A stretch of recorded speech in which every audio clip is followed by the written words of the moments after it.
Hello friends, आज मैं आपके साथ इकोनॉमिक्स का एक और टॉपिक लेके आया हूँ और टॉपिक का नाम है एटीट्यूड टुवर्ड्स रिस्क। कि रिस्क के लिए हमारा क्या एटीट्यूड होता है, उसको डिस्कस करेंगे, जिसमें कि risk lover, risk neutral and risk averter, ये तीन टॉपिक्स आ जाएंगे। और पेपर में किस हिसाब से लिखना है मैंने उसी हिसाब से अटेम्प्ट किया हुआ है। तो चलिए विदाउट वेस्टिंग एनी टाइम शुरू करते हैं। टॉपिक का नाम है रिस्क एंड अनसर्टेनिटी और इस टॉपिक से रिलेटेड सारे लिंक्स आपको इस वीडियो के डिस्क्रिप्शन में मिल जाएंगे। चलिए शुरू करते हैं। In this topic we examine individuals choice in the face of risk. इस टॉपिक में हम डिस्कस करेंगे कि इंडिविजुअल की क्या चॉइसेस रहेंगी अगर उसको रिस्क को फेस करना पड़ता है। ठीक है। In the earlier theories of consumers behaviour we saw that in making choices among commodity bundles when there is no risk and uncertainty the consumer maximizes his utility। तो जो कंज्यूमर की पुरानी थ्योरीज हैं, डिमांड की theory, utility की theory, indifference curve की theory, revealed preference की theory, उसमें हमने देखा है कि कंज्यूमर किस तरीके से चूज करेगा कोई भी ओरिजिनल बंडल या ओरिजिनल कॉम्बिनेशन जब भी सर्टेनिटी होती है। मगर यहाँ पे हम कहेंगे कि अनसर्टेनिटी के टाइम पे कंज्यूमर कैसे चूज करेगा। We will analyse how an individual maximizes his expected utility when risk or uncertainty is present।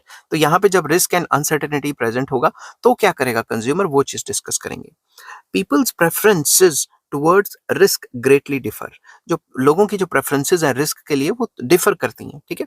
Most individuals generally prefer the less risky situations, that is the situation with less variability in outcomes और rewards। most of the people ये ही चीज को follow करते हैं कि वो कम से कम risk लें और उनका जो आउटकम हो, वो रिजल्ट हो, वो थोड़ा स्टेबल रहे या सर्टेन रहे और उसमें फ्लक्चुएशंस या वेरिएबिलिटी कम हो।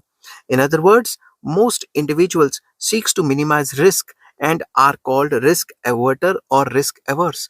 तो वो लोग जो रिस्क को अवॉइड करना चाहते हैं, मिनिमाइज करना चाहते हैं, और उन लोगों को रिस्क एवर्स या रिस्क एवर्टर कहा जाता है।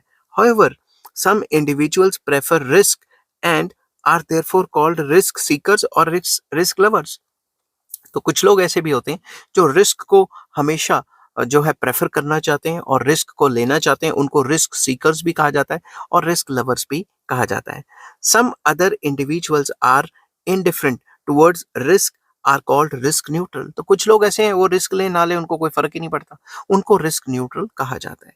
But it is important to note that these different preferences towards risks depends on whether for an individual marginal utility of money diminishes or increases or remains constant। इन तीनों situations, ये जो तीनों situations हैं, ये इस पे डिपेंड करती हैं कि इंसान की marginal utility of money ज्यादा पैसा आने से diminish करती है या increase करती है या ज्यादा पैसा आने से constant रहती है। ये तीनों जो सिचुएशंस हैं वो मार्जिनल यूटिलिटी ऑफ मनी पे ही डिपेंड करती हैं। तो मैं एक एक करके तीनों की तीनों डिस्कस करता हूँ। तो सबसे पहले आ जाता है रिस्क एवर्टर। तो मैंने जैसा कि पहले बताया था, एक ऐसा इंसान जो रिस्क को अवॉइड करना चाहे, मतलब करना चाहता है हमेशा, उसे रिस्क एवर्टर कहते हैं। To explain the attitude toward risk we will consider a single composite commodity namely money income. तो हम एक ही कमोडिटी मान के चल रहे हैं, लेट मनी इनकम। ठीक है। An individuals money income represents the market basket of goods that he can buy. तो मनी इनकम दिखाती है कि वो उसे कितने गुड्स एंड सर्विसेज खरीद सकता है।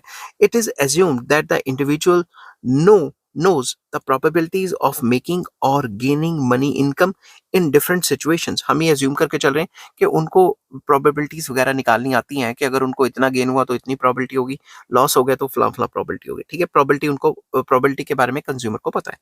but the outcomes और payoffs are measured in terms of utility rather than rupees। तो जो भी आउटकम आएगा उसको हम यूटिलिटी की टर्म्स में मेजर कर सकते हैं, ना कि रुपीस की टर्म्स में। ठीक है।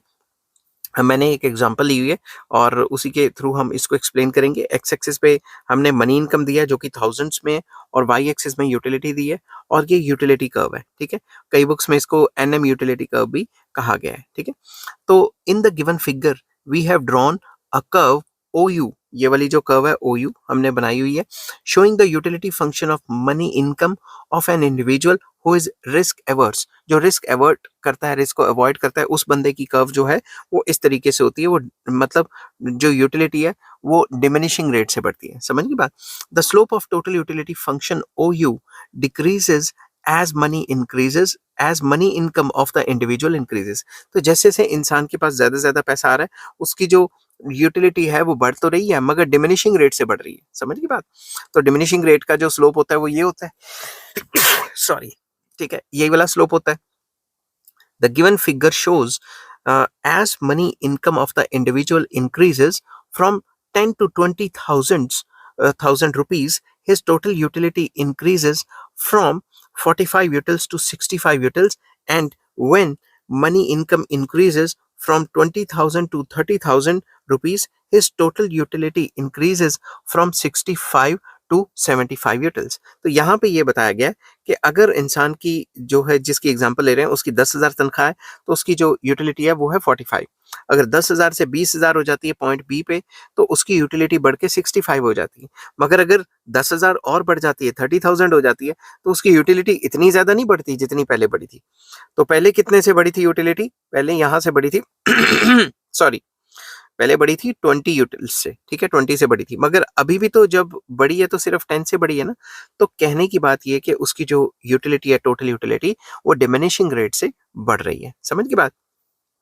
Thus, in this concave utility function depicted in the above figure, marginal utility of money of an individual decreases as his money income decreases, and therefore it represents, यहाँ पे increases आना था, रुको 2 minute, मैं यहाँ पे increases लिखता हूँ, रुको, as his money income increases. तो जैसे जैसे उसकी मनी इनकम इंक्रीज होगी, ये जल्दी जल्दी में मेरे ख्याल से लिखा गया मुझसे, जैसे जैसे उसकी मनी इनकम इंक्रीज होगी वैसे मार्जिनल यूटिलिटी जो है उसकी मनी की डिक्रीज होगी। तो मैं फिर से पढ़ देता हूँ। The marginal utility of money of an individual decreases as his money income increases and therefore it represents the case of risk averse individual। तो इस हिसाब से मार्जिनल यूटिलिटी इसकी कम होती रहेगी, तभी तो टोटल यूटिलिटी डिमिनिशिंग रेट से बढ़ रही है। तो जैसे जैसे हम रिस्क एवर्टर की बात करेंगे, अगर उसके पास ज्यादा पैसा आता रहा तो उसकी मार्जिनल यूटिलिटी डिमिनिश कर जाएगी, ठीक है, ये बात हम याद रखेंगे। Suppose the individual is currently employed on a fixed monthly salary. अब एक एग्जांपल ले रहे हैं कि मान लो उसे 15,000 रुपए दिए जाते हैं फिक्स सैलरी के, ठीक है, जो कि मैंने यहाँ पे लिखा हुआ है, ठीक है, 15,000 रुपए उसको फिक्स सैलरी मिल रही है। There is no uncertainty about the income from this present job on a fix salary basis and hence no risk. तो हम उसे कह रहे हैं कि भाई तेरी 15,000 सैलरी है और 15,000 के सामने मान लो यूटिलिटी इतनी है और इसमें कोई रिस्क नहीं है। तो जब हम उसे कोई सर्टेन सिचुएशन देंगे ना तो वो सर्टेन सिचुएशन को ही फॉलो करेगा। Now suppose that the individual is considering to join a new job of a salesman on a commission basis. मान लो उसने कोई नई नौकरी की, कमीशन बेसिस पे वो उसने कोई सेल्समैन की जॉब की। This new job involves risk because his income in this case is not certain. तो नई जॉब में उसकी इनकम सर्टेन नहीं है, क्योंकि अगर वो माल बेचेगा तो उसे पैसे मिलेंगे, कमीशन मिलेगी, अगर माल नहीं बेचेगा उसे नहीं मिलेगी। This is because if he proves to be a successful salesman, his income may increase to rupees 30,000 per month. But if he does not happen to be a good salesman, his income may go down to rupees 10,000 per month। तो अगर तो वो अच्छा salesman है, ठीक है, तो उसकी तनख्वाह सीधा ही 30,000 हो जाएगी, ठीक है, और अगर वो अच्छा सेल्स नहीं करता तो उसकी तनख्वाह 10,000 हो जाएगी। तो ये एग्जाम्पल के तौर पे इसको बनाया गया। जितने भी ये रिस्क एंड अनसर्टेनिटी के टॉपिक्स हैं इनको एग्जाम्पल से ही खींचा गया है। मेन बात तो एक ही है कि भाई वो डिसीजन लेगा या नहीं लेगा, एक्सपेक्टेड यूटिलिटी पे डिपेंड करता है। Suppose in this new job there is 50-50 chance of either earning 30,000 और 10,000। तो मतलब 50-50% चांस है कि भाई वो अच्छी सेल्स कर सकता है कि 30,000 भी कमा सकता है, और 50% चांस है कि उसका काम ना चले और उसे मिनिमम 10,000 मिले। That is each has the probability of 0.5 मतलब 50%। when there is uncertainty the individual does not know the actual utility from taking a particular action। तो जब ये काफी अनसर्टेनिटी होगी तो इंडिविजुअल मतलब एक्चुअल यूटिलिटी को पता नहीं लगा पाएगा, तो हम एक्सपेक्टेड यूटिलिटी की हेल्प से हम पता लगाने की कोशिश करेंगे कि उसे कोई पर्टिकुलर इवेंट करना चाहिए कि नहीं करना चाहिए। But given the probabilities of alternative outcomes we can calculate the expected utility. तो हमें अगर ऑल्टरनेटिव आउटकम्स के बारे में पता है तो हम एक्सपेक्टेड यूटिलिटी निकाल सकते हैं। Whether the individual will choose a new risky job or retain the present salaried job with a certain income can be known by comparing the expected utility from the risky job with the utility of the current job. तो वो देखेगा कि भाई current job की utility कितनी है और जो नई जॉब लेना चाहता है उसमें जो रिस्क एंड अनसर्टेनिटी है उसके हिसाब से एक्सपेक्टेड यूटिलिटी कितनी है उसके हिसाब से वो पता लगाएगा. In the above figure, it is clearly shown that with the utility function curve OU, the utility of money income of rupees 15,000 with certainty is 55. तो जैसा कि मैंने बताया था कि अगर वो 15,000 सर्टेनिटी से कमाता है तो उसकी यूटिलिटी कितनी है 55 की. ठीक है. उसके बाद further in case of new risky job, if he is proved to be a successful salesman and his income increases to rupees 30,000, his utility from rupees 30,000 is 75. तो हम ये मान के चलते हैं कि अगर वो 30,000 जी जाता है तो 30,000 की उसके लिए यूटिलिटी है 75. उसी हिसाब से मैंने ये डायग्राम बनाया कि अगर 30,000 जी जाता है तो 75 यूटिलिटी है और अगर 10,000 लेता है और अच्छी सेल्स नहीं करता तो उसकी यूटिलिटी है 45. तो अब उसे वो रिस्की जॉब करनी चाहिए या नहीं करनी चाहिए वो देखते हैं. And if he fails as a good salesman, his income falls to 10,000, which yields him the utility of 45. Note that in the new risky job, the expected income of rupees 20,000, which is given by 20,000 कैसे निकला है expected value of x निकालने से जिसमें है 0.5 मतलब जो failure के चांसेस है इनटू फेल्योर की अमाउंट एंड जो ये जो है क्या कहते हैं एक्सपेक्टेड वैल्यू ऑफ ये जो विनिंग के चांस है क्योंकि 50-50 चांस है तो 0.5 इधर भी हो गए और जब जीतेगा तो उसे कितना पैसा मिलेगा 30,000. तो 30,000 वही एक्सपेक्टेड यूटिलिटी अगर हम निकालेंगे मनी की तो वो आती है 20,000. ठीक है. With that the probability of success or failure as a salesman is 0.5. The expected utility of the new job is given by तो वही वाला फॉर्मूला कि जो फेल्योर के मतलब परसेंटेज है या प्रोबेबिलिटी है 0.5 इंटू यूटिलिटी ऑफ फेल्योर जो कि है 45. तो 0.5 को 45 से मल्टीप्लाई करेंगे प्लस जो सक्सेस की प्रोबेबिलिटी है इंटू यूटिलिटी ऑफ सक्सेस जो कि हमने ऊपर एग्जांपल में 75 ली है तो वो कितनी होगी 37.5. तो ये कितनी निकली 60 यूटिलिटी निकली. ठीक है. Thus, with the present job with a fixed salary of 15,000, there is no uncertainty. There is no uncertainty and utility कितनी निकलती है कोई अनसर्टेनिटी नहीं है और यहाँ पे हम ये कर सकते थे ऐड करके and utility from that job is 45. तो ये दो वर्ड्स मैं स्पीड में लिखते लिखते भूल गया हूँ. Whereas the expected utility of the new job or salesman on commission basis is 60. तो अब उसकी जो नई जॉब है उसकी जो एक्सपेक्टेड वैल्यू निकल रही है वो 60 निकल रही है. Though the individual is a risk averse वो रिस्क एवर्टर है as revealed by the nature of utility function के वो डिमिनिशिंग रेट से बढ़ रहा है. ठीक है. But since the expected utility of the risky job is greater than the utility of the present job with a certain income he will choose the risky job. क्योंकि उसकी जो यूटिलिटी आ रही है रिस्की जॉब से वो 55 आ रही है तो वो एक्सपेक्टेड यूटिलिटी से काम करेगा. 55 नहीं 60 आ रही है और जब वो सर्टेनिटी चूज करता है यहाँ चलते हैं जब वो सर्टेनिटी चूज करता है तो उसकी जो एक्सपेक्टेड यूटिलिटी है वो आ रही है 55 और अगर वो अनसर्टेनिटी चूज करता है तो उसकी यूटिलिटी आ रही है तकरीबन 65. ठीक है.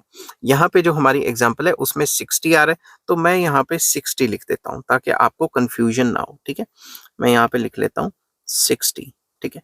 तो उस हिसाब से अगर हम चलें तो इसकी जो एक्सपेक्टेड यूटिलिटी आ रही है वो 60 आ रही है तो वो हमेशा 60 को ही चूज करेगा. ठीक है.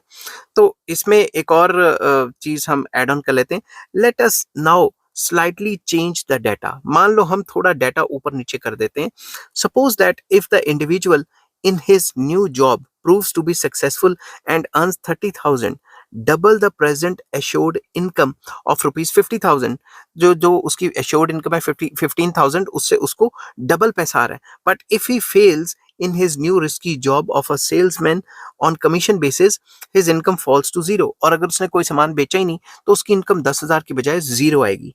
Then the expected utility of the risky job is given by the following formula. Expected utilities जो फेल्योर के चांसेस है 0.5 और यूटिलिटी ऑफ फेल्योर कितनी है अगर वो मतलब हार गया तो उसे तो कोई तनख्वाह नहीं मिलेगी तो यूटिलिटी जीरो होगी और अगर वो जीत जाता है तो उसके जीतने के चांस या फिर अच्छी सेल्स करने के चांस है 0.5 प्रोबेबिलिटी है और यूटिलिटी कितनी है 75 अगर वो अच्छा काम करता है सक्सेस हासिल करता है तो इस केस में उसकी जो एक्सपेक्टेड यूटिलिटी होगी वो 37.5 रह जाएगी.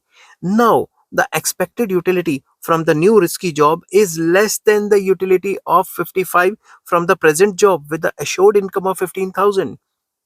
The expected income from risky job is also 15,000. Simple words में जब उसकी यूटिलिटी कम हो गई है तो वो कहेगा कि भाई इतना पंगे में क्यों पड़ना, हम हमेशा सर्टेन काम करना चाहते हैं, तो अब वो 15,000 को प्रेफर करेगा इंस्टेड ऑफ जो वो 30,000 के पीछे भाग रहा था वो नहीं भागेगा. तो एक्सपेक्टेड वैल्यू कितनी निकलती है? प्रोबेबिलिटी ऑफ लूजिंग, अब लूज करेगा तो उसको क्या मिलेगा? जीरो, कुछ नहीं मिलेगा. और अगर वो अच्छी सेल्स करता है तो प्रोबेबिलिटी 0.5 मतलब 50% की है और 30,000 उसे मिलेंगे. तो एक्सपेक्टेड यूटिलिटी कितनी आ रही है, एक्सपेक्टेड इनकम कितनी आ रही है हमारी यहाँ? 15,000.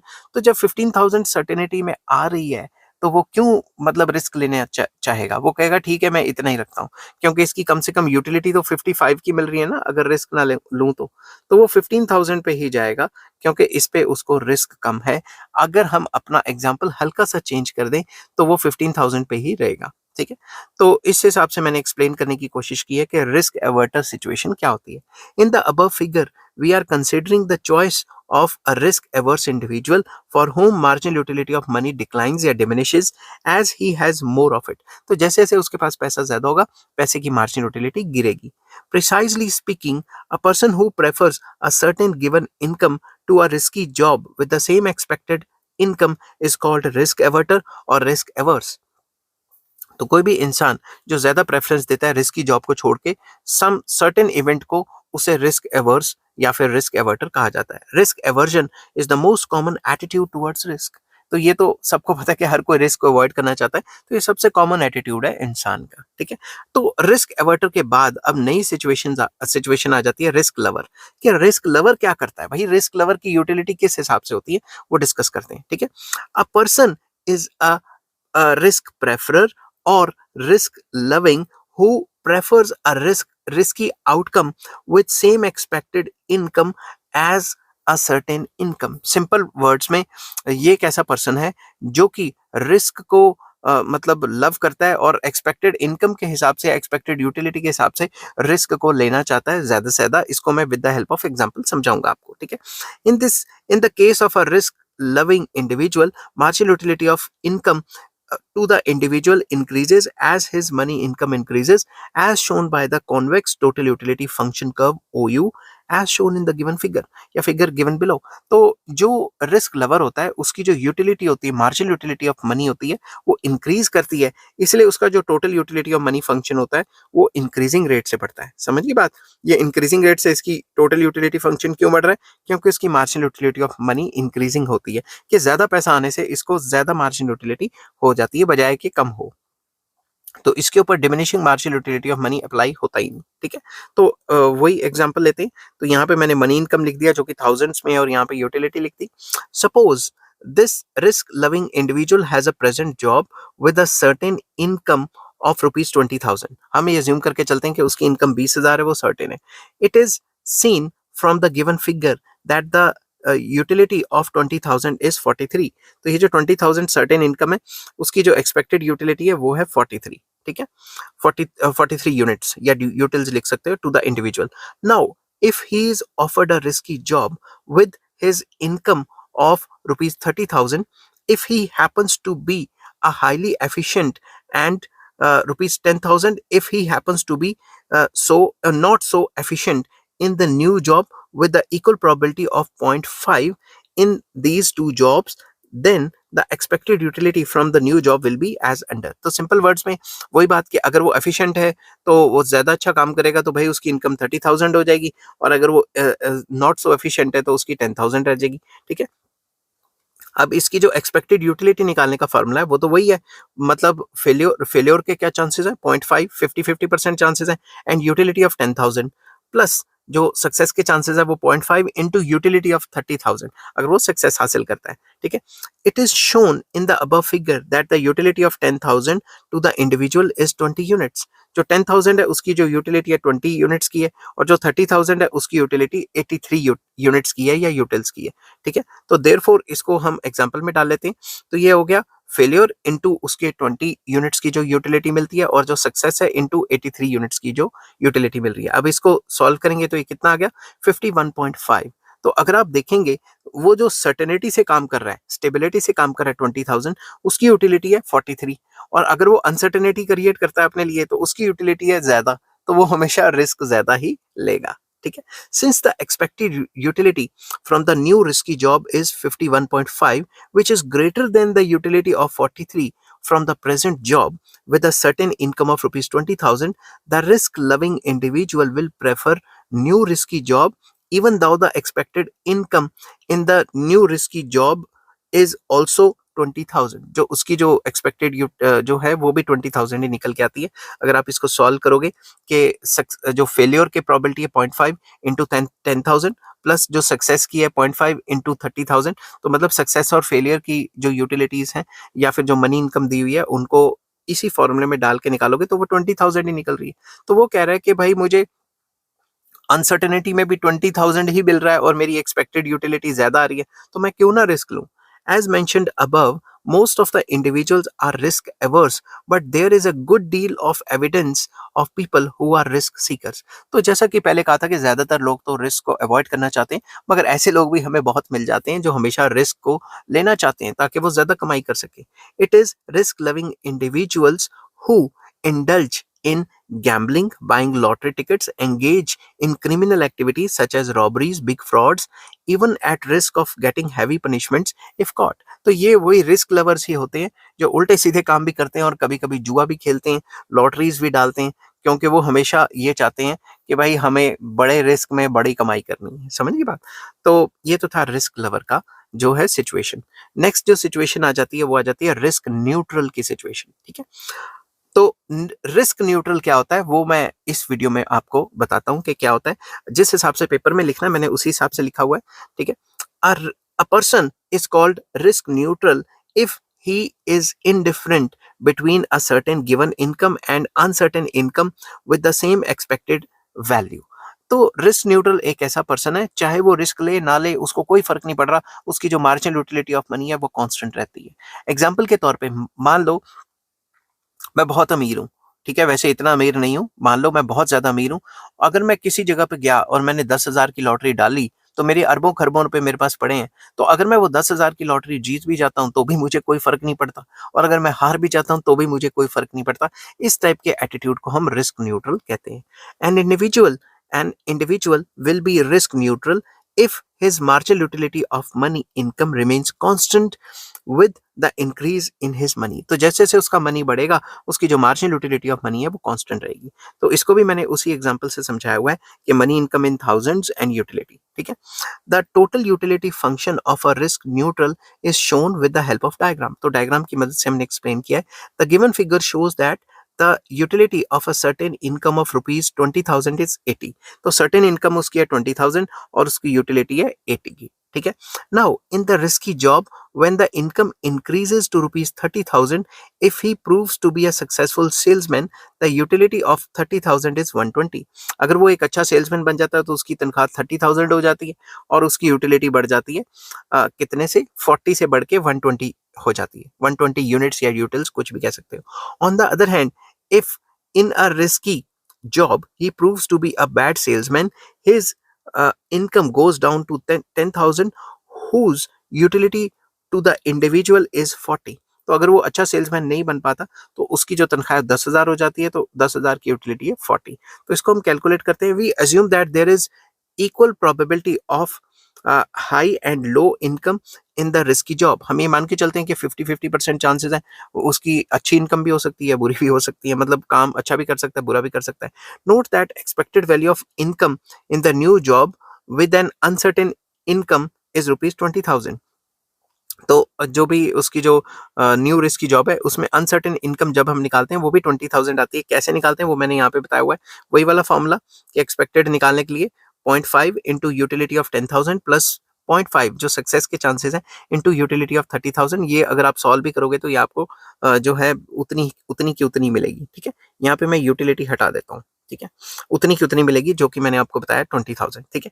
अब एक्सपेक्टेड वैल्यू निकालें जो रिस्क की जॉब की एक्सपेक्टेड वैल्यू मतलब एक्सपेक्टेड यूटिलिटी निकालें, तो फेलियर इनटू फेलियर की यूटिलिटी जो कि 40 है और सक्सेस की यूटिलिटी कितनी है 120। तो इसमें मैं अगले में 0.5 मतलब 50% चांसेस है उसे सक्सेस मिले, इनटू जो भी उसकी एक्सपेक्टेड यूटिलिटी है सक्सेस की वो है 120। अगर मैं इसको सॉल्व करूं तो ये कितना आ रहा है 80। तो अगर आप ध्यान से देखो तो भाई जब उसकी 20,000 इनकम थी विद सर्टेनिटी तब भी एक्सपेक्टेड यूटिलिटी इतनी आ रही है, अगर वो रिस्क लेता है तब भी एक्सपेक्टेड यूटिलिटी इतनी आ रही है, तो फालतू में रिस्क लेगा ही क्यों? वो तो वो रिस्क नहीं लेगा। It is seen from the above example that in case of risk neutral person, expected utility of an uncertain income with the same expected value of rupees 20,000 is equal to an assured or certain income। वो भी 20,000 में 80 utils आ रहे हैं और वैसे भी uncertainty वो लेता है तब भी उतने आ रहे हैं। That is the risk neutral person is indifferent between them. तो उसे कोई फर्क ही नहीं पड़ रहा वो ले ना ले, रिस्क ले भी सकता है नहीं भी ले सकता, क्योंकि दोनों में उसकी expected utility and expected money value same है। ठीक है, आई होप ये वीडियो आपको पसंद आई होगी। अगर पसंद आती है तो please like share and subscribe. इस टॉपिक के सारे लिंक्स आपको इस वीडियो के डिस्क्रिप्शन में मिल जाएंगे। और नेक्स्ट टॉपिक मैं डिस्कस करूंगा risk aversion and fair bets, या फिर इसको ये भी कह देते हैं व्हाई डू पीपल गैम्बल। ठीक है, तो please take care and bye bye.